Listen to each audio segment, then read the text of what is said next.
Dear participants of the International Conference on Trade Unions and LGBT Rights, my name is Ulrike Lunacek. I'm Vice President of this European Parliament and also the co-chair of the LGBTI intergroup, which fights for equal rights in this European Union and also outside. I do regret that I cannot be with you today because of family reasons, but I'm very glad that at least via this message I can share some of the issues that have been happening on this continent and where we need to push forward together about that. I can talk via this video message to you. First and all of it, I really love the title of your conference because it talks about freedom at work.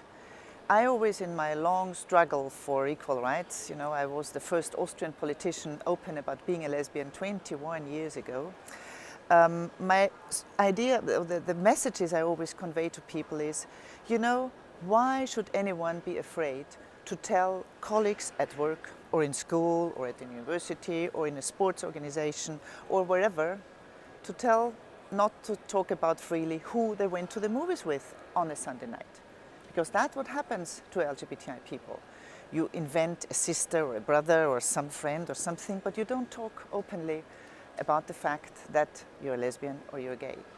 This has changed a lot, but it's not enough yet. There are still places on this continent and moreover though in other parts of the world where lesbians and gays, bisexual, trans, intersex people simply are afraid to live their lives openly. And what would be the problem, I always ask people? You don't decide who you fall in love with. It's something that happens and that we should be open about it, and we should have the freedom, each and every one of us, to live that freely and to talk about it in a free way as well. Now, I'd like to tell you a bit about some positive and some negative developments on LGBTI issues from the point of view of the European Parliament. The one thing, it was like a bit more than 2 years ago, I was the rapporteur, the one who wrote the text and then got it through this Parliament, which was called the demand for a roadmap against homophobia. Demand was to the Commission to make a strategy similar to the ones we already have against discrimination of people with disabilities, or against discrimination of women, or against discrimination of Roma population. But we don't have one yet against discrimination on the grounds of sexual orientation and also on gender identity. So this roadmap demanded to the Commission to do it. Now, what the Commission has done is a step forward, although we would have wanted more. But at least the Commission has prepared a list of actions. They don't call it strategy anymore, but they call it list of actions.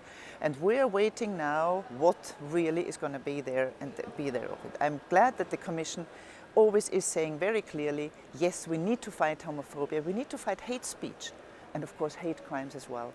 And we need to work more together to open people's minds, also on the workplace, to the fact that lesbians and gays exist and that we simply should have equal rights everywhere. The second positive thing we already have, and we've had that for quite a long time, is the Employment Equality Directive. This means that nobody is allowed in the European Union to be discriminated at the workplace on many grounds, be it on grounds of racism, on grounds of age or of disability, but also not on grounds of sexual orientation. So in employment, you can go to court if you are discriminated. Of course, you have to prove it. That's sometimes difficult, but this is something we already have. But freedom at the workplace does not work without freedom in all other spheres of life. And that's why I come to one of the negative points. We don't have the Equality Directive yet in place and in force. The second sort of round of Equality Directive, the one that refers to access to goods and services and to education. Let me give you an example. Well, maybe let me tell you first, this already was proposed by the Commission in 2008, voted by this Parliament in 2009, and still the Council is blocking it. So there we need lots of support from LGBTI organizations and our allies in all EU member states to push governments to move ahead.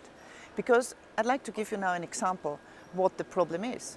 We had in Austria, my home country, a year and a half ago, there was a young lesbian couple who decided to meet in one of those beautiful Vienna cafes, and they kissed when they met. Well, who would not if you're in love with somebody? But the owner decided she doesn't want lesbians in her cafe and threw them out. Well, they were brave. They organized a protest via Facebook, and so this became very public. But if that would happen to a lesbian or even a gay couple, for example, in Germany, they could go to court. In Austria, they cannot, and in many other countries, they can't either. And this is about access also, for example, if you want to rent a flat, you could be discriminated on grounds of sexual orientation, and you don't have any chance to take whoever to court.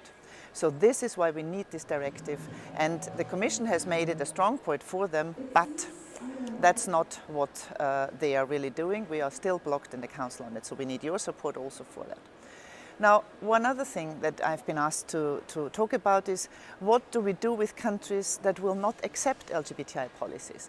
There, from the side of the LGBTI intergroup, we get very active. We write letters, we write protest letters, we meet with members of government, members of parliament. We go and attend the prides, like I did recently in Lithuania at the Baltic Pride,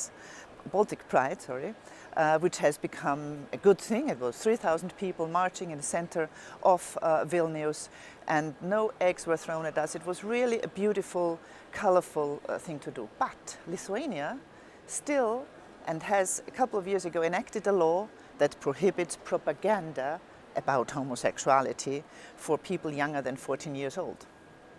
And you know what that means? School books cannot talk openly about LGBTI people, about lesbian couples with children, about gay couples with children or without children. This is not possible, and this is something where the Commission needs to act, and there we need the Commission to be stronger.